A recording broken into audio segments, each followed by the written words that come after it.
نحمده ونستعينه ونؤمن به ونتوكل عليه ونعوذ بالله من شرور أنفسنا ومن سيئات أعمالنا من يهده الله فلا مضل له ومن يضلل فلا هادي له وأشهد أن لا إله إلا الله وحده لا شريك له وأشهد أن محمدا عبده ورسوله أرسله بالهدى ودين الحق ليظهره على الدين كله ولو كره المشركون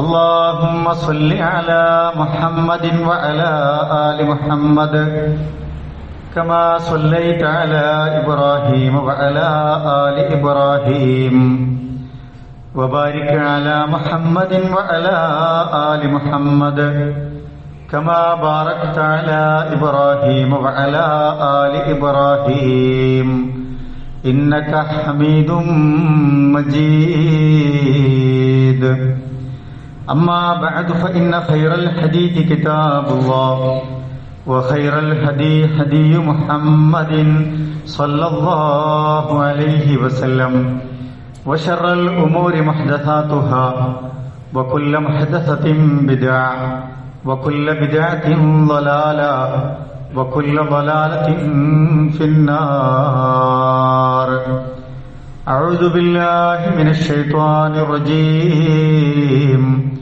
بسم الله الرحمن الرحيم يا أيها الذين آمنوا اتقوا الله حق تقاته ولا تموتن إلا وأنتم مسلمون بسم الله الرحمن الرحيم ربكم أعلم بما في نفوسكم إن تكونوا صالحين فإنه كان للأوابين غفورا. ഏറെ സ്നേഹം നിറഞ്ഞ മുഅ്മിനീങ്ങളെ മുഅ്മിനാത്തുകളെ, അല്ലാഹു സുബ്ഹാനഹു വ തആലയുടെ നിയമങ്ങളും നിർദ്ദേശങ്ങളും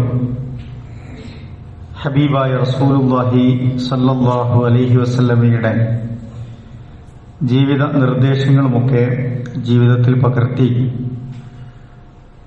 സൂക്ഷ്മത പാലിച്ചും തഖ്വയുള്ളവരായി മാറണമേ എന്ന് എന്നോടും നിങ്ങളോടുമായി ഓർമ്മപ്പെടുത്തുകയാണ്, വസിയത്ത് ചെയ്യുകയാണ്. ബന്ധങ്ങൾ നിലനിൽക്കാൻ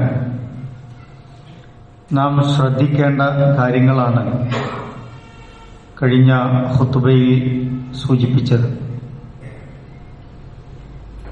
പവിത്രമായ ബന്ധങ്ങളുടെ കൂട്ടത്തിൽ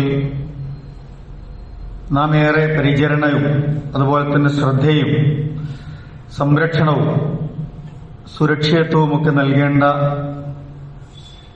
ബന്ധങ്ങളാണ് നമ്മുടെ വീട്ടിലും ചുറ്റുവട്ടങ്ങളിലുമൊക്കെ പ്രായമായി വരുന്നവരുടെ കാര്യമെന്ന് പറയുന്നത്. സൂറത്തു ഇസ്രായിലെ 18 മുതൽ 19 വചനങ്ങളിൽ പരലോകത്തെ ഓർമ്മിപ്പിച്ചുകൊണ്ട്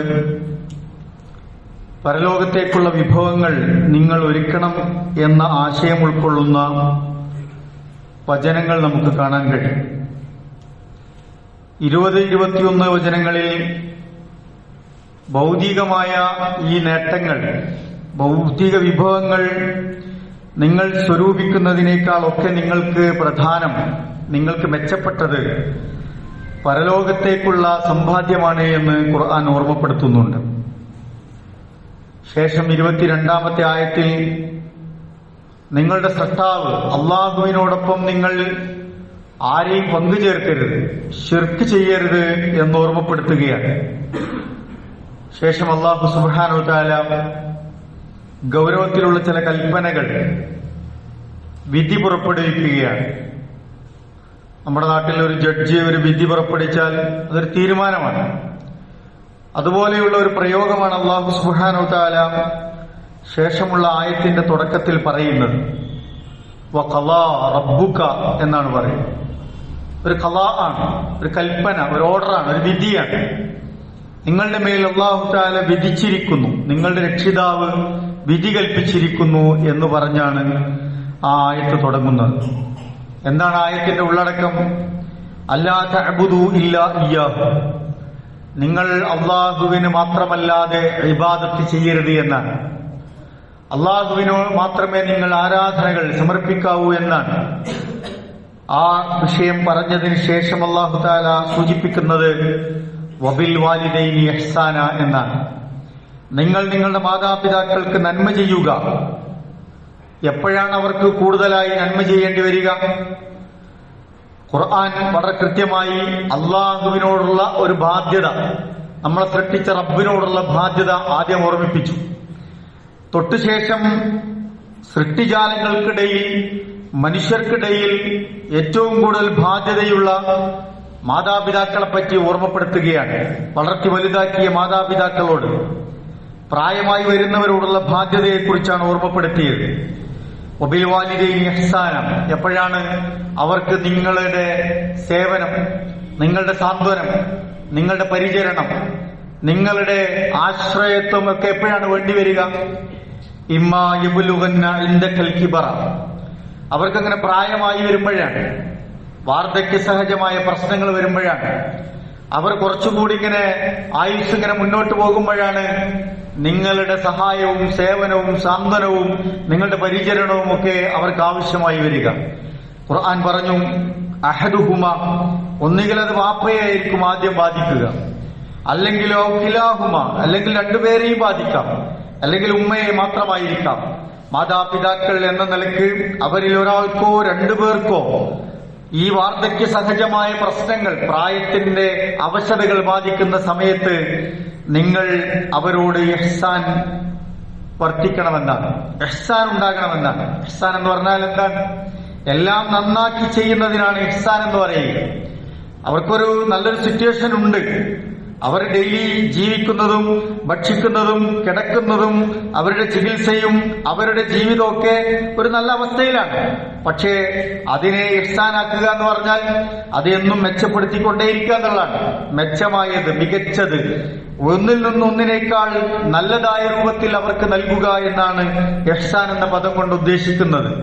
ഇഹ്സാൻ എന്താണ് എന്ന് ജിബ്രീൽ അലൈഹി സ്വലാത്തു വസ്സലാം വന്ന് റസൂലുള്ളാഹി സ്വല്ലല്ലാഹി അലൈഹി വസല്ലമക്ക് പഠിപ്പിച്ചു കൊടുക്കുന്നുണ്ട്. അതിന്റെ ആത്മാവെന്താണ്, ആത്മീയമായ വശമെന്താണ് റസൂലുള്ളാഹി സ്വല്ലല്ലാഹി അലൈഹി വസല്ലമക്ക് പഠിപ്പിച്ചു കൊടുക്കാണ്. അള്ളാഹു നിന്നെ കാണുന്നു, നീ അള്ളാഹുവിനെ നേരിട്ട് കാണുന്നില്ലെങ്കിലും അള്ളാഹു നിന്നെ കാണുന്നു എന്ന നിലക്ക് നീ പ്രവർത്തിക്കുക എന്നതാണ്. അപ്പൊ നമ്മൾ ദുനിയാവിലെ ആരെയും ബോധിപ്പിക്കാനല്ല, ഈ ദുനിയാവിലെ ആരെയും കാണിക്കാനല്ല, ആരുടെയെങ്കിലും കയ്യടി വാങ്ങാനല്ല, ആരുടെയെങ്കിലും പ്രശംസ കിട്ടാനല്ല. നമ്മൾ ചെയ്യുന്ന ഇഹ്സാൻ പ്രവർത്തനം എന്താണ്? അത് അള്ളാഹുവിന്റെ തൃപ്തിയും പൊരുത്തവും ആഗ്രഹിച്ചാണ്. അള്ളാഹ് കാണുന്നുണ്ട് എന്ന ഫീലോട് കൂടിയാണ്, അള്ളാഹ് കാണാൻ വേണ്ടി മാത്രമാണ് നമ്മളത് ചെയ്യുന്നത് എന്നതാണ് അതിൽ ആത്മീയത, സ്പിരിച്വാലിറ്റി എന്ന് പറയുന്നത്. അത് നഷ്ടപ്പെട്ടാൽ മുഅ്മിനീങ്ങളെ സംബന്ധിച്ചിടത്തോളം അതിന്റെ എല്ലാ പ്രവർത്തനത്തിന്റെയും ഫലം പോയി. അതിന്റെ ഇഖ്ലാസ് എന്നൊക്കെ പറയുന്നത് നഷ്ടപ്പെട്ടാൽ പിന്നെ അതിന്റെ ഫലം പോവുകയാണ്. ഞാൻ പറഞ്ഞത് വബിൽ വാലിദൈനി ഇഹ്സാന, അവർക്ക് നിങ്ങൾ നന്മയിൽ വർത്തിക്കുക, നന്മ ചെയ്യുക എന്ന് ഖുർആൻ നമ്മളെ ഓർമ്മിപ്പിക്കുകയാണ്. അത് നമ്മുടെ പെരുമാറ്റത്തിൽ ഉണ്ടാകണം, നമ്മുടെ സമീപനത്തിൽ ഉണ്ടാകണം. അള്ളാഹുവിനെ കുറിച്ചുള്ള ഓർമ്മയോടുകൂടി അതുണ്ടാവുക എന്നതാണ്. റസൂൽ സല്ലല്ലാഹു അലൈഹി വസല്ലമയോട് ചോദിക്കപ്പെട്ടു, ഏതാണ് റസൂലുള്ളാഹ് ഏറ്റവും വലിയ പാപങ്ങൾ, വലിയ തിന്മ ഏതാണ്? തിന്മകൾ ഒന്ന് എണ്ണി പറയുകയാണ്. റസൂൽ സല്ലല്ലാഹു അലൈഹി വസല്ലമ പറഞ്ഞു കൊടുത്തു, അൽ ഇശ്റാഖു ബില്ലാഹ്, അള്ളാഹുവിൽ പങ്കുചേർക്കുക, ശിർക്ക് ചെയ്യുക എന്നതാണ് ഏറ്റവും വലിയ പാപം. അള്ളാഹു തആല പൊറുക്കാത്ത ഒരു മഹാപാപം ശിർക്കാണ് എന്ന് ഓർമ്മിപ്പിച്ചു. രണ്ടാമത് പറഞ്ഞത് ഉഖൂഖുൽ വാലിദൈൻ എന്നാണ്. നിങ്ങളുടെ മാതാപിതാക്കളെ നിങ്ങൾ ധിക്കരിക്കുന്നത് വലിയ തിന്മയാണ്, പാപമാണ് എന്ന് ഓർമ്മപ്പെടുത്തുകയാണ്. നമ്മൾക്ക് അറിയാത്ത വിഷയമല്ല, നമ്മൾ കേൾക്കാത്ത വിഷയവുമാവില്ല. പക്ഷെ പലപ്പോഴും നമ്മുടെ ജീവിതത്തിന്റെ തിരക്കുകളിൽ, നമ്മുടെ സുഖ സൗകര്യങ്ങളുടെ വളർച്ചയിൽ, നമ്മുടെ കായികവും ശാരീരികവും മാനസികവുമായ വികാസത്തിൽ, വളർച്ചയിൽ ബലം കൂടുമ്പോ പലതും നമുക്ക് കണ്ണിന് പിടിക്കാതാവും, നമ്മുടെ കാതുകൾക്ക് കേൾക്കാതാവും, നമ്മുടെ സമയക്കുറവ് മൂലം പലതും നമുക്ക് പരിഗണിക്കാൻ പറ്റാതാവും. അങ്ങനെ ഉണ്ടാകരുത് എന്ന് ഖുർആൻ നമ്മളെ ഓർമ്മിപ്പിക്കുകയാണ്. പ്രായമായവരുടെ വിഷയത്തിൽ ഒക്ടോബർ 1 വയോജനങ്ങൾക്ക് വേണ്ടി, വാർദ്ധക്യത്തിന്റെ അവശതയിലേക്ക് കടന്നുപോകുന്ന വൃദ്ധജനങ്ങൾക്ക് വേണ്ടി, പ്രായമുള്ളവർക്ക് വേണ്ടി ഒരു ദിനം ലോകത്ത് ആചരിക്കുകയാണ്. അവരെ പരിഗണിക്കണം, അവർക്ക് ആവശ്യമായ പരിചരണം കൊടുക്കണം, അവർക്ക് വേണ്ടത് നൽകണം എന്ന് ലോകത്തെ പഠിപ്പിക്കുകയാണ്. എത്ര നൂറ്റാണ്ടുകൾക്ക് മുമ്പ് ഖുർആനിലൂടെ നമ്മളത് പഠിപ്പിച്ചിട്ടുണ്ട്. റസൂൽ സല്ലല്ലാഹു അലൈഹി വസല്ലമ നമ്മളെ ഉത്ബോധിപ്പിച്ചിട്ടുണ്ട്. പ്രായമാകുമ്പോൾ മാതാപിതാക്കൾ അല്ലെങ്കിൽ നമ്മുടെ ചുറ്റുവട്ടങ്ങളിൽ പ്രായമേറി വരുന്നവർ നമുക്ക് ഭാരമാകുന്നുണ്ടോ എന്ന് നമ്മൾ ആലോചിക്കുക.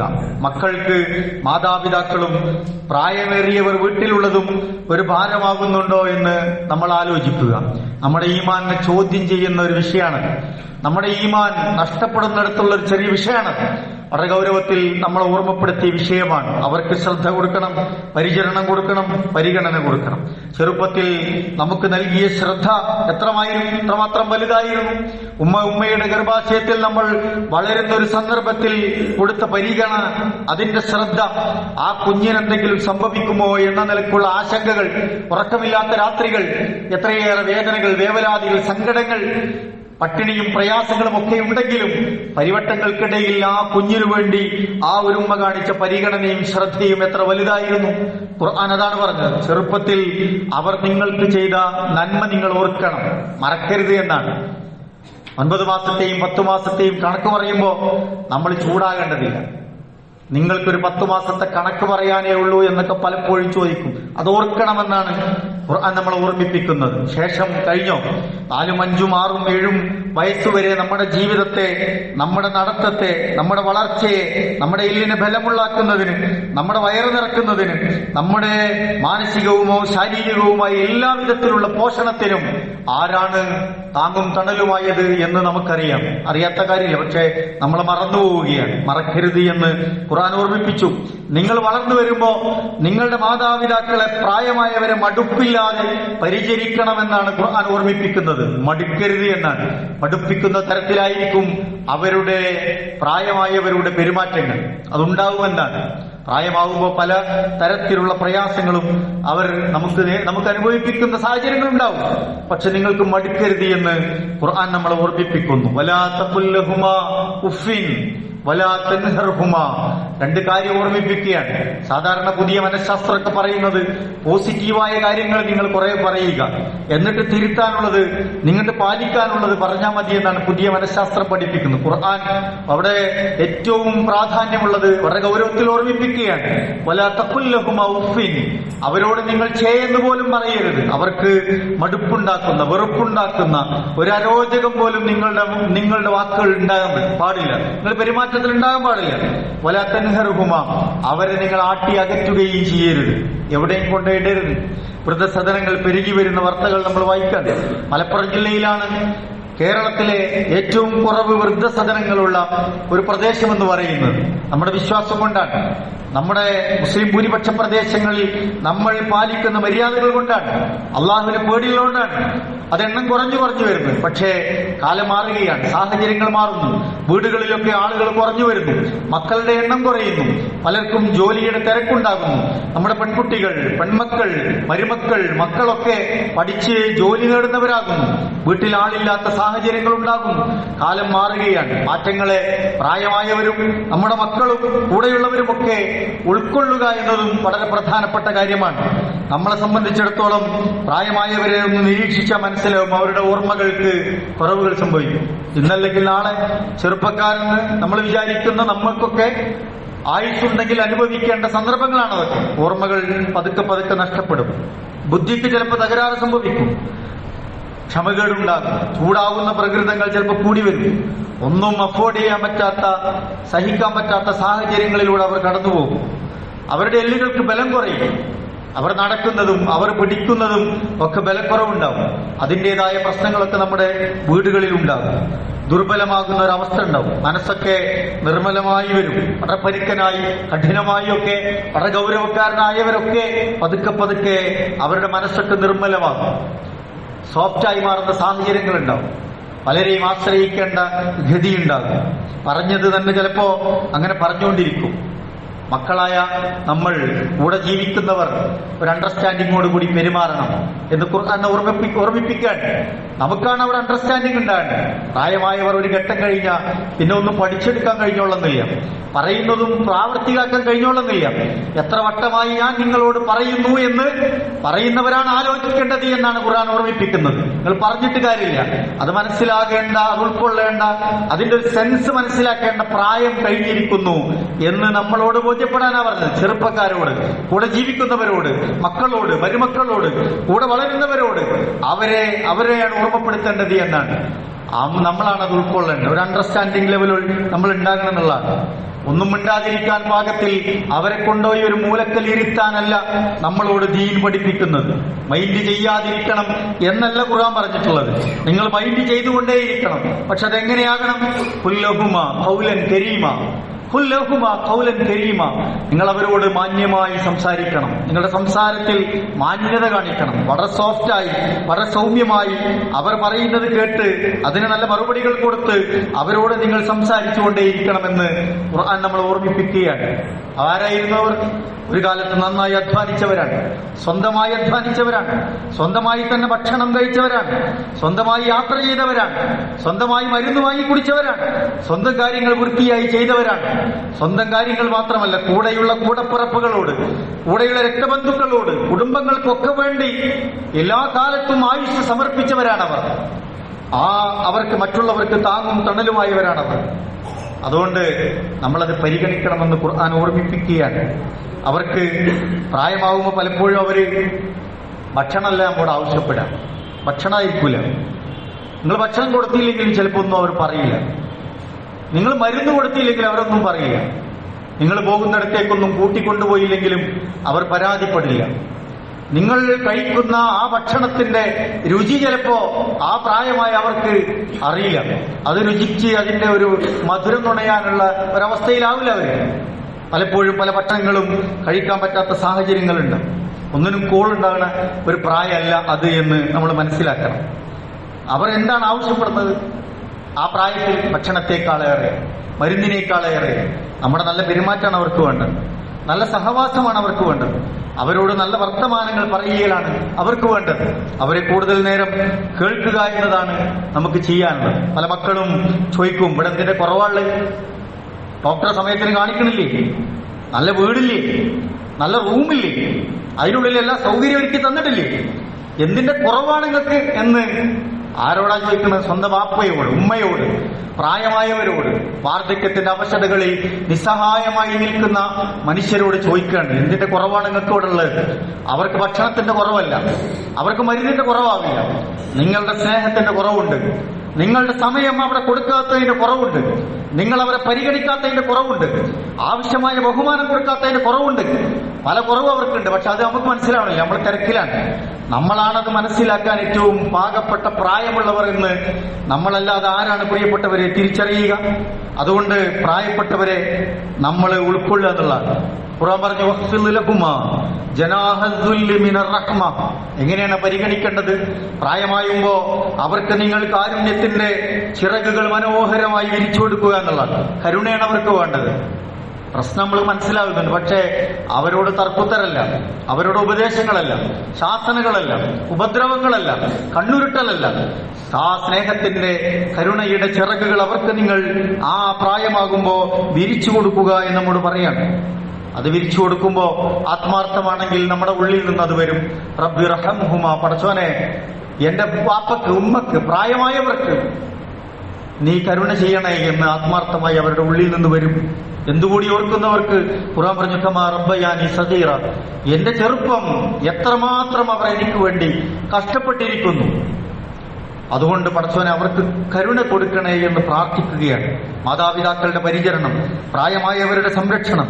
ആ സമയത്ത് മാതാപിതാക്കളുടെ മനസ്സിൽ എന്തായിരിക്കും? എങ്ങനെ അറിയാം?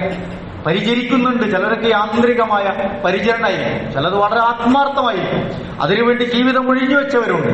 എത്രയോ വർഷങ്ങളായി ഒരു ഉമ്മക്ക് വേണ്ടി, ഒരു വാപ്പക്ക് വേണ്ടി, കിടന്ന കട്ടിലിൽ നിന്ന് അനങ്ങാൻ കഴിയാത്തവർക്ക് വേണ്ടി എത്രയോ മനുഷ്യർ സങ്കടപ്പെട്ടും വിഷമിച്ചും അതിനിടയിൽ സമയം കണ്ടെത്തിയും പ്രാരാബ്ദങ്ങൾക്കിടയിലും സേവനം ചെയ്തുകൊണ്ടിരിക്കുന്നുണ്ട്. തിരിഞ്ഞോക്കാത്ത മനുഷ്യരോട് ആരാണിത് അറിയാം? ഇതറിയുന്ന ഒരാളും ഖുർആൻ അത് പറഞ്ഞു. സൂറത്ത് ഇസ്രായിലെ ആയത്തിൽ നമ്മോട് പറഞ്ഞു, റബ്ബുക്കും റബ്ബുക്കും, നിങ്ങളുടെ റബ്ബിനതറിയും. അഅലമു ബിമാ ഫീ നുഫൂസിക്കും, നിങ്ങളുടെ മനസ്സറിയുന്നത് റബ്ബാണ്. അതാ മാതാപിതാക്കളുടെ മനസ്സിൽ നിന്ന് അള്ള വായിക്കുന്നുണ്ട്. നിങ്ങളൊരു പ്രവർത്തനം ചെയ്യുമ്പോൾ നിങ്ങളുടെ മനസ്സിന്റെ ഉള്ളിൽ എന്താണ് നിയ്യത്ത് എന്ന് അള്ള വായിക്കുന്നുണ്ട്. മാതാപിതാക്കളെ പരിചരിക്കുന്നവരുണ്ട്, ഫോർമാലിറ്റിക്ക് വേണ്ടി ചെയ്യുന്നവരുണ്ട്, സ്വത്തിന് വേണ്ടി ചെയ്യുന്നവരുണ്ട്, ഒരു കടമ തീർക്കാൻ വേണ്ടി ചെയ്യുന്നവരുണ്ട്. വളരെ ആത്മാർത്ഥമായി പ്രതിഫലം പ്രതീക്ഷിച്ചും ഇതെന്റെ ബാധ്യതയും ഉത്തരവാദിത്വമാണ് എന്ന് മനസ്സിലാക്കി ചെയ്യുന്നവരുണ്ട്. നമ്മൾ എവിടെയാണ് നമ്മൾ ആലോചിക്കേണ്ടത്? ഇൻ തകൂനു സാലിഹീൻ, നിങ്ങൾ നല്ലവരാണെങ്കിൽ നിങ്ങളുടെ മനസ്സ് അല്ലാഹു അറിയുന്നുണ്ട് എന്ന് ഖുർആൻ നമ്മളോട് പഠിപ്പിക്കാൻ. ഫഇന്നഹു കാന ലിൽഅവാമീന ഗഫൂറ.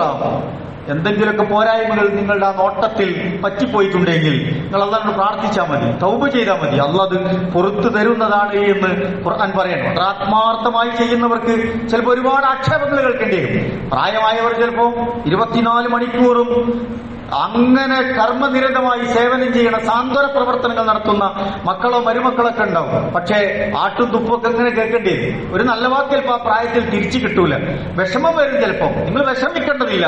ഖുർആൻ പറഞ്ഞു, റബ്ബുക്കും അഅലമു ബിമാ നുഫൂസിക്കും, നിങ്ങൾ എന്തിനാ ടെൻഷൻ അടിക്കണത്? നിങ്ങളുടെ ഉള്ളെന്താണ് എന്ന് നിങ്ങളുടെ റബ്ബിനറിയാം. പിന്നെ നമ്മൾ പേടിക്കേണ്ട, അള്ളാഹ് കണക്കിൽ വെക്കുന്നുണ്ടെന്നുള്ളതാണ്.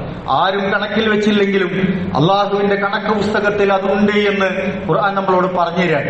ചിലപ്പോ എല്ലാ ദിവസവും പരിചരിക്കുന്ന ആളുണ്ടാവും. അതിന്റെ ഇടയിൽ ആരെങ്കിലും ഒരാൾ വന്ന് ഒരു ദിവസം നിന്ന് പോയതായിരിക്കും. പക്ഷെ ഒരു മാസം മുഴുവൻ ആ ഒരു ദിവസം വന്ന് നോക്കിപ്പോയ ഒരു മകനെ ആയിരിക്കും ഉമ്മ അങ്ങനെ എടുത്തു പറയാ. കൂടെ നിൽക്കുന്നവർക്ക് സങ്കടാവണ്ടില്ല എന്ന ഖുർആൻ പറഞ്ഞു. റബ്ബുക്കും അഅലമു ബിമാ ഫീ നുഫൂസിക്കും, നിങ്ങളുടെ മനസ്സ്, നിങ്ങളുടെ ജീവിതം, നിങ്ങൾ എന്താ ചെയ്തത് അള്ളാഹ്ക്ക് അറിയാമെന്ന് അള്ളാഹ് നമ്മളെ ഓർമ്മപ്പെടുത്തുകയാണ് പ്രിയപ്പെട്ടവർ. അതുകൊണ്ട് നമ്മൾ നമ്മുടെ ജീവിതത്തെ നമ്മോടൊപ്പമുള്ളവർക്ക് വേണ്ടി കൂടി സമയം ഇൻവെസ്റ്റ് ചെയ്യുമ്പോൾ, പണം ഇൻവെസ്റ്റ് ചെയ്യുമ്പോൾ, നമ്മുടെ സർവീസ് ഇൻവെസ്റ്റ് ചെയ്യുമ്പോൾ, അതാണ് ഒരു മുഅ്മിന്റെ ഭാഗത്ത് ഉണ്ടാകേണ്ടത് എന്ന് ഖുർആനും റസൂൽ സല്ലല്ലാഹു അലൈഹി വസല്ലം നമ്മൾ ഓർമ്മിപ്പിക്കുകയാണ്. നമ്മൾ അങ്ങനെയാണോ എന്ന് നമ്മൾ ആലോചിക്കുക. അനുഭവങ്ങൾ, നമ്മുടെ എക്സ്പീരിയൻസ് എന്താണെന്ന് നമ്മൾ ആലോചിക്കുക. നമ്മൾ കാണുന്നതും നമ്മൾ കേൾക്കുന്നതും നമ്മൾ അനുഭവിച്ചറിഞ്ഞതുമായ സാഹചര്യങ്ങൾ നമ്മുടെ ജീവിതത്തെ സ്വാധീനിക്കും. ഒരിക്കൽ ഒരു പ്രായമായ ഒരു വൃദ്ധനായ മനുഷ്യനൊരു വീട്ടിലുണ്ട്, ഒരു വല്യപ്പ. അയാൾക്കൊരു മൂത്ത മകനുണ്ട്, ഒരു ഭാര്യയുണ്ട്, ഒരു പേരക്കുട്ടിയുണ്ട്. 5 വയസ്സായ പേരക്കുട്ടിയാണ്. ഈ വാപ്പയെ ഒരു നിലക്കും വേണ്ട പരിഗണന കൊടുത്തല്ല അവിടെ വളർത്തുന്നത്. ഒരു ചളുങ്ങിപ്പോയ ആർക്കും വേണ്ടാത്തൊരു പാത്രത്തിലാണ് ആ മനുഷ്യന് ഭക്ഷണം കൊടുക്കുന്നത്. ഒരു പട്ടിക്കോ പൂച്ചക്കോ ഒക്കെ നീക്കി വെക്കുന്നത് പോലെ വാതിൽ പടിക്കൽ നിന്നൊറ്റ നീക്കി കൊടുക്കലാണ്. അങ്ങനെയാണ് അയാൾക്ക് ഭക്ഷണം കൊടുക്കുന്നത്. ഈ പേരക്കുട്ടി പലപ്പോഴും ഈ വാതിൽക്ക് നിന്ന് നോക്കും. പാപ്പയോ ഉമ്മയോ ഈ കുട്ടി അങ്ങോട്ട് അടുക്കുന്നുണ്ടെന്ന് പറഞ്ഞ് ചീത്ത അറിയും. പാപ്പയും ഉമ്മയും ഇല്ലാത്ത നേരത്ത് ഈ വാർദ്ധക്യ സഹജമായി മനുഷ്യന്റെ അടുത്ത് ഈ കുട്ടി പോയിരിക്കും, കുറെ കഥകൾ കേൾക്കും, സംസാരിക്കും. പക്ഷെ ഈ ഭക്ഷണം കൊടുക്കണ പാത്രമാണ് ഈ കുട്ടി എപ്പോഴും നോക്കാറുള്ളത്. അങ്ങനെ ഈ മനുഷ്യൻ ഒരു ദിവസം മരണപ്പെട്ടു. മകൻ ഈ പാത്രം എടുത്ത് ദൂരേക്ക് വലിച്ചെറിഞ്ഞു. 2 ദിവസം കഴിഞ്ഞപ്പോ ആ പാത്രമുണ്ട് വീടിന്റെ അലമാരയിൽ സൂക്ഷിച്ചിരിക്കുന്ന ഈ മകൻ കാണുകയാണ്, മൂത്ത മകൻ കാണുകയാണ്. അയാൾക്ക് ഭയങ്കര അസ്വസ്ഥതയായി. ആരാണ് ഈ പാത്രം ഇവിടെ കൊണ്ടുവച്ചത്? ഞാൻ ഉപേക്ഷിച്ചായി, വലിച്ചെറിഞ്ഞായി, എന്തിനാണ് ഇവിടെ കൊണ്ടുവച്ചത്? 5 വയസ്സായ മകനാണ് ഇതിന് മറുപടി പറഞ്ഞത്. വാപ്പാക്ക് നാളെ വയസ്സാവുമല്ലോ, അപ്പൊ വാപ്പാക്ക് ഭക്ഷണം വേണ്ടേ, ഭക്ഷണം കഴിക്കാൻ ഒരു പാത്രം വേണ്ടേ, അതിനുവേണ്ടി ഞാനാണ് ആ പറമ്പിൽ നിന്ന് കൊണ്ടുവന്ന് ഇവിടെ എടുത്ത് വെച്ചെന്ന് പറയാണ്. കുട്ടികൾ ഇതൊക്കെ കാണുകയാണ്. വളരുമ്പോൾ നമ്മുടെ മക്കൾ ഇതൊക്കെ നോക്കിക്കാണുകയാണ്. നമ്മൾ ആലോചിക്കേണ്ടതുണ്ട്, നമ്മൾ ചെയ്യുന്ന പ്രവർത്തനങ്ങൾ അതുപോലെ തിരിച്ചു വരുന്നൊരു കാലം നമുക്കുണ്ടാകുമെന്നതാണ്. നമ്മളും ആ പ്രായത്തിലേക്ക് കടന്നു പോകുമ്പോൾ നമ്മൾ അനുഭവിക്കേണ്ട കുറെ സാഹചര്യങ്ങൾ നമ്മുടെ മുമ്പിലുണ്ടാവും.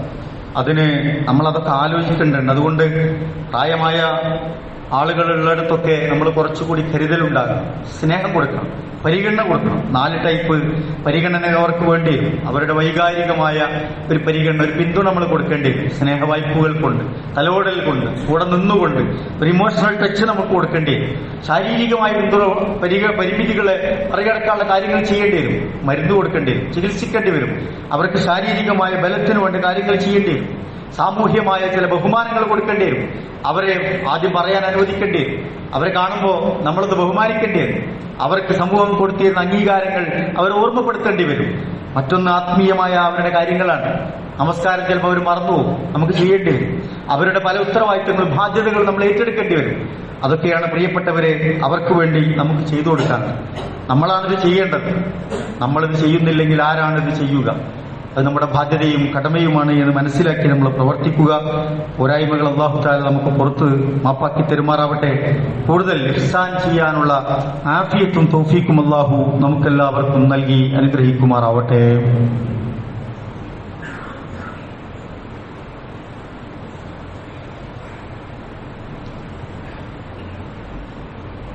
അൽഹംദുലില്ലാഹ് വസ്സലാത്തു വസ്സലാമു അലാ റസൂലില്ലാഹ് വഅലാ ആലിഹി വസഹ്ബിഹി അജ്മഈൻ. അമ്മാ ബഅദ്. അല്ലാഹുവിനെ സൂക്ഷിച്ച് ജീവിക്കണമേ എന്ന് ഒരിക്കൽ കൂടി ഓർമ്മപ്പെടുത്തുകയാണ്, വസിയത്ത് ചെയ്യുകയാണ്. ബന്ധങ്ങളിൽ പ്രായമായി പോകുന്നവരുടെ അവരുമായുള്ള സഹവാസവും ബന്ധങ്ങളും ശക്തിപ്പെടുത്തുക എന്നത് ദീൻ പ്രോത്സാഹിപ്പിക്കുന്ന ഏറ്റവും പ്രധാനപ്പെട്ട കാര്യമാണ്. പ്രായമായിക്കൊണ്ടിരിക്കുന്നവർ പ്രായമാകുമ്പോൾ കാര്യങ്ങൾ കൂടുതൽ ഓർത്തെടുക്കാൻ ശ്രമിക്കുക, അല്ലെങ്കിൽ മറവി കൂടുതലായി ബാധിക്കും. അവർ നന്നായി സംസാരിക്കുകയാണ് വേണ്ടത്. പലപ്പോഴും അവരുടെ സംസാരം പലർക്കും ഇഷ്ടപ്പെടുന്നില്ല എന്ന് തോന്നുമ്പോൾ അവരെ സംസാരം കുറക്കും. അവർ നന്നായി സംസാരിക്കുമ്പോഴാണ് അവർക്കത് ജീവിതത്തിൽ കൂടുതൽ അത് ഫലം കിട്ടുക. സമാനമായ പ്രായമായവരുമായുള്ള സഹവാസങ്ങൾ അവർക്കുണ്ടാകണം, അത് ഒരുക്കി കൊടുക്കണം. അത്തരം ആളുകളെ അവർ സന്ദർശിക്കണം. അത്തരം ആളുകളുടെ സൗഹൃദ കൂട്ടായ്മകളിൽ അവരുണ്ടാകണം. മാത്രമല്ല, പ്രായമാകുമ്പോൾ ഇബാദത്തിന്റെ കാര്യങ്ങളിൽ നമ്മൾ കൂടുതൽ ശ്രദ്ധിക്കുകയും വേണം. സമയം തീരുന്നു എന്നതിന്റെ മെസ്സേജുകൾ നിരയായും ബലക്ഷയമായും ഒക്കെ നമ്മിലേക്ക് വരികയാണ്. അതുകൊണ്ട് അള്ളാഹുവായിട്ടുള്ള ബന്ധം കൂടുതൽ ശക്തിപ്പെടുത്തുക. ഖുർആൻ പാരായണം, നമസ്കാരം, ജമാഅത്തുകൾ, സുന്നത്തുകൾ, ഇങ്ങനെ ദിക്റുകൾ, സ്വലാത്തുകൾ, നമുക്ക് ചെയ്യാൻ പറ്റുന്ന പുണ്യകർമ്മങ്ങൾ നമുക്ക് ധാരാളമായി അങ്ങനെ ചെയ്യാൻ പറ്റും. അവരെ നമ്മൾ പരിഗണിക്കുക, അവർക്ക് വേണ്ടി നമ്മൾ ചെയ്യുക, അവരിലേക്ക് നമ്മൾ അങ്ങോട്ട് എത്തുക. അല്ലെ, മക്ക വിജയ ദിവസം അബൂബക്കർ സിദ്ദീഖ് റളിയല്ലാഹു തആല അൻഹു തന്റെ പിതാവിനെ ഇങ്ങനെ ചുമലിലെടുത്ത് കയ്യിലെടുത്ത് ഇങ്ങനെ റസൂലുള്ളാഹി സ്വല്ലല്ലാഹി അലൈഹി വസല്ലമയുടെ അടുത്തേക്ക് വരുന്നുണ്ട്. അബൂ ഖുഹാഫ അദ്ദേഹത്തെ എടുത്തിട്ടാണ് വരുന്നത്. കണ്ടപ്പോൾ റസൂൽ സ്വല്ലല്ലാഹി അലൈഹി വസല്ലം ഇങ്ങനെ എണീറ്റ് നിന്നിട്ട് പറഞ്ഞു, യാ അബൂബക്കർ, താങ്കൾ ഒന്ന് സൂചിപ്പിച്ചിരുന്നെങ്കിൽ ഞാൻ താങ്കളുടെ അടുത്തേക്ക്, പിതാവിന്റെ അടുത്തേക്ക് അങ്ങോട്ട് വരുമായിരുന്നില്ലേ എന്ന് ചോദിക്കാൻ. ദീനിന്റെ കാര്യങ്ങളൊക്കെ പറഞ്ഞു കൊടുത്ത് അന്ന് അദ്ദേഹം ഇസ്ലാം സ്വീകരിക്കാൻ, ഈ ബാപ്പ ഇസ്ലാം സ്വീകരിക്കണ അന്നാണ്. അബൂബക്കർ സിദ്ദീഖ് റളിയല്ലാഹു അൻഹുവിന്റെ പിതാവ് മക്ക വിജയ ദിവസം റസൂലുള്ളാഹിന്റെ ചാരത്തേക്ക്, ആ റസൂലിന്റെ അടുത്തേക്ക് ഇങ്ങനെ ബാപ്പയെ എടുത്തു കൊണ്ടുവരികയാണ്. ഒന്ന് പുൽകാൻ വേണ്ടി കൊണ്ടുവരികയാണ്. റസൂലുള്ളാഹിനോട് ചോദിക്കാണ്, അബൂബക്കർ സിദ്ദീഖിനോട് ചോദിക്കാണ്, ഞാൻ അങ്ങോട്ട് വരുമായിരുന്നു. നമ്മൾ പലപ്പോഴും അങ്ങോട്ട് എത്തേണ്ടി വരും, പ്രായമായവരുടെ അടുത്തേക്ക് അങ്ങോട്ട് എത്തേണ്ടി വരും എന്നുകൂടി റസൂൽ സല്ലല്ലാഹു അലൈഹി വസല്ലം നമ്മളെ ഓർമ്മിപ്പിക്കുന്നുണ്ട്. അള്ളാഹു നമ്മളെ അനുഗ്രഹിക്കുമാറാവട്ടെ. സഹോദരങ്ങളെ, ഫലസ്തീൻ നമ്മളെ വീണ്ടും കരയിപ്പിച്ചുകൊണ്ടിരിക്കുന്ന വല്ലാത്ത വാർത്തകളാണ് നമ്മിലേക്ക് വന്നുകൊണ്ടിരിക്കുന്നത്. ലോകരാജ്യങ്ങളൊക്കെ വലിയ തരത്തിലുള്ള പ്രതിഷേധമുയർത്തിയിട്ടും ഇസ്രായേൽ അതിനൊന്നും വഴങ്ങാത്ത സാഹചര്യത്തിലൂടെയാണ് പോകുന്നത്. സമാനതകളില്ലാത്ത ക്രൂരതകളാണ് ആ രാജ്യം ആ മനുഷ്യരോട് ചെയ്തുകൊണ്ടിരിക്കുന്നത്. എത്രയെത്ര കുഞ്ഞുങ്ങളാണ് ദിനേന പട്ടിണി കിടന്ന് മരിക്കുന്നത്. അതുപോലെ തന്നെ ആ യുദ്ധത്തിന്റെ കെടുതികളിൽ എത്രയെത്ര ജേർണലിസ്റ്റുകൾ, എത്രയെത്ര മനുഷ്യരാണ് കൊന്നൊടുക്കപ്പെടുന്നത്. ഒന്നിനും കണക്കും ഒന്നുമില്ലാതെ, ആരും ചോദിക്കാനില്ലാതെ വളരെ നിസ്സഹായരായി ആ മനുഷ്യർ ജീവിക്കുകയാണ്. പ്രാർത്ഥനയല്ലാതെ നമ്മുടെ മുമ്പിൽ മറ്റു വഴികളില്ലാത്ത രൂപത്തിലാണ് കാര്യങ്ങൾ പോകുന്നത് എന്ന് നമ്മളൊക്കെ വിലയിരുത്തുന്നുണ്ട്. നമ്മളെപ്പോഴും പ്രാർത്ഥിക്കുക, നമ്മുടെ നമസ്കാരങ്ങളിലും അതുപോലെ തന്നെ സന്ദർഭങ്ങളൊക്കെ മനസ്സിലാക്കി നമ്മൾ അവർക്ക് വേണ്ടി ദുആ ചെയ്യണം. പട്ടിണിടന്ന് മരിക്കാൻ അവിടുത്തെ ഖുതുബയിൽ അവിടുത്തെ ഇമാമൊരിക്കൽ പ്രസംഗിച്ചപ്പോൾ അദ്ദേഹത്തിന് എണീറ്റ് നിൽക്കാൻ വയ്യ. അദ്ദേഹം പറയുന്നുണ്ട്, ഒരു ഖുതുബ നടത്താൻ, സംസാരിക്കാൻ എനിക്കാവതില്ല. ഞാൻ ഖുതുബ നടത്തുന്നത് കേൾക്കാൻ നിങ്ങൾക്കും ആവതില്ല. നമുക്കിനി നമസ്കരിക്കാമെന്നാണ് അദ്ദേഹം പറയുന്നത്. അത്രമാത്രം പട്ടിണി കിടക്കേണ്ടി വന്ന ഒരു സമൂഹം പലായനം ചെയ്യാൻ വേണ്ടി, രക്ഷപ്പെടാൻ വേണ്ടി വഴി പറഞ്ഞു കൊടുക്കുക. ആ വഴി സഞ്ചരിക്കുന്നതിനിടയിൽ വെടിവെച്ചും ബോംബിട്ടും കൊന്നു തീർക്കുക. ഒരുതരം വംശഹത്യയാണ് അവിടെ നടന്നുകൊണ്ടിരിക്കുന്നത്. നമ്മൾ അള്ളാഹുവിനോട് പ്രാർത്ഥിക്കുക, അല്ലാഹുമ്മ അൻസുർ ഇഖ്വാനനാ ഫീ ഫലസ്തീൻ, അല്ലാഹുമ്മ അൻസുർ ഇഖ്വാനനാ ഫീ ഫലസ്തീൻ, അല്ലാഹുമ്മ അൻസുർ ഇഖ്വാനനാ ഫീ ഗസ്സ, അല്ലാഹുമ്മ ദമ്മിർ അഅദീൻ. അങ്ങനെ നമ്മൾ ഫലസ്തീനു വേണ്ടി പ്രിയപ്പെട്ടവരെപ്പോഴും പ്രാർത്ഥിച്ചുകൊണ്ടേയിരിക്കണമെന്ന് പ്രത്യേകം ഓർമ്മപ്പെടുത്തുകയാണ്. കഴിഞ്ഞ ദിവസം സൗദിയിലെ ഗ്രാൻഡ് മുഫ്തി ആലു ഷെയ്ഖ് മരണപ്പെട്ട വിവരം നിങ്ങളൊക്കെ അറിഞ്ഞിട്ടുണ്ടാകും. അള്ളാഹു അദ്ദേഹത്തിനും മഗ്ഫിറത്തും മർഹമത്തും നൽകി അനുഗ്രഹിക്കുമാറാവട്ടെ. നമുക്കിടയിൽ നിന്നും അതുപോലെ മരണപ്പെട്ടുപോയ എത്രയോ ആളുകളുണ്ട്. നമ്മുടെ കുടുംബാംഗങ്ങൾ, നമ്മുടെ പ്രിയപ്പെട്ടവർ, നമ്മുടെ പ്രസ്ഥാനത്തിന്റെയും സംഘടനയുടെയും ഒക്കെ നേതാക്കന്മാർ, പ്രവർത്തകർ, നമുക്ക് വേണ്ടി സഹായവും സേവനവും ചെയ്ത പ്രിയപ്പെട്ടവർ, അല്ലാഹുവേ എല്ലാവർക്കും നീ മഗ്ഫിറത്തും മർഹമത്തും നൽകി അനുഗ്രഹിക്കണമേ റഹ്മാനെ. അവരുടെ ഖബർ ജീവിതം നീ വെളിച്ചവും വിശാലവുമാക്കി കൊടുക്കണേ റഹ്മാനെ. അല്ലാഹുവേ നിന്റെ മനോഹരമായ സ്വർഗ പൂങ്കാവനത്തിൽ അവരെയും ഞങ്ങളെയും ഞങ്ങളുടെ കുടുംബാംഗങ്ങളോട് ഒന്നിച്ച് നീ ഒരുമിച്ച് കൂട്ടി അനുഗ്രഹിക്കണമേ റഹ്മാനെ. അല്ലാഹുവേ എല്ലാവിധ ഫിത്നകളിൽ നിന്നും ഫസാദുകളിൽ നിന്നും ഞങ്ങളെയും ഞങ്ങളുടെ കുടുംബങ്ങളെയും ഞങ്ങളുടെ ദീനിനെയും ഞങ്ങളുടെ ഉമ്മത്തിനെയും ഞങ്ങളുടെ നാടിനെയും ഈ രാജ്യത്തെയും ഒക്കെ നീ കാത്ത് രക്ഷിക്കണമേ റഹ്മാനെ. മാരകമായ രോഗങ്ങളിൽ നിന്ന്, മാറാരോഗങ്ങളിൽ നിന്ന്, മാരകമായ വൈറസുകളിൽ നിന്ന്, കഠിനമായ പരീക്ഷണങ്ങളിൽ നിന്ന്, കണിശമായ വിചാരണകളിൽ നിന്ന്, കത്തിജ്വലിക്കുന്ന നരകത്തിൽ നിന്ന് റഹ്മാനും റഹീമുമായ നാഥ ഞങ്ങളെയും പ്രിയപ്പെട്ടവരെയും ഒക്കെ നീ കാത്തു രക്ഷിക്കണമേ റഹ്മാനെ. അള്ളാഹുവെ ഞങ്ങളുടെ മാതാപിതാക്കൾക്ക് നീ പുറത്തു കൊടുക്കണം റഹ്മാനെ. അവർക്ക് നീ ആയുസ്സും ആരോഗ്യവും നൽകി അനുഗ്രഹിക്കണമേ റഹ്മാനെ. മാനസികമായി വിഷമിക്കുന്നവരുണ്ട്, ശാരീരികമായി പ്രയാസപ്പെടുന്നവരുണ്ട്, സാമ്പത്തികമായി സങ്കടം പേറുന്നവരുണ്ട്. അള്ളാഹുവെ എല്ലാവരുടെയും പ്രയാസങ്ങളെ നീ ദൂരീകരിച്ചു കൊടുക്കണ റഹ്മാനെ. അള്ളാഹുവെ ഞങ്ങളുടെ പഠനത്തിലും ഞങ്ങളുടെ പരീക്ഷകളിലും ഞങ്ങളുടെ ജോലികളിലും ഞങ്ങളുടെ കച്ചവടത്തിലും ഞങ്ങളുടെ കുടുംബജീവിതത്തിലും ഞങ്ങളുടെ യാത്രകളിലും നീ ധാരാളം ഖൈറും ബർക്കത്തും നൽകി നീ അനുഗ്രഹിക്കണമേ റഹ്മാനെ. ധാരാളം സതുദ്ദേശങ്ങളോടെ ഞങ്ങൾ നിന്നോട് പ്രാർത്ഥിച്ചുകൊണ്ടിരിക്കുന്നു നാഥ. ഞങ്ങളുടെ നല്ല ഉദ്ദേശങ്ങളെ നീ സഫലമാക്കി തരണമേ റഹ്മാനെ. അല്ലാഹുമ്മ ഗ്ഫിർ ലിൽ മുഅ്മിനീന വൽ മുഅ്മിനാത്ത് വൽ മുസ്ലിമീന വൽ മുസ്ലിമാത്ത് വൽ അഹ്യാഇ മിൻഹും വൽ അംവാത്ത് ഇന്നക മുജീബുദ് ദഅവാതി യാ ഖാദിയൽ ഹാജാത്ത്. അല്ലാഹുമ്മ അജിർനാ മിനൻ നാർ, അല്ലാഹുമ്മ അജിർനാ മിനൻ നാർ, അല്ലാഹുമ്മ അജിർനാ വഅജിർ വാലിദൈനാ മിനൻ നാർ. അല്ലാഹുമ്മ അദ്ഖിൽനൽ ജന്നത മഅൽ അബ്റാർ. റബ്ബനാ തഖബ്ബൽ മിന്നാ ഇന്നക അൻതസ് സമീഉൽ അലീം വതുബ് അലൈനാ ഇന്നക അൻതത് തവ്വാബുർ റഹീം.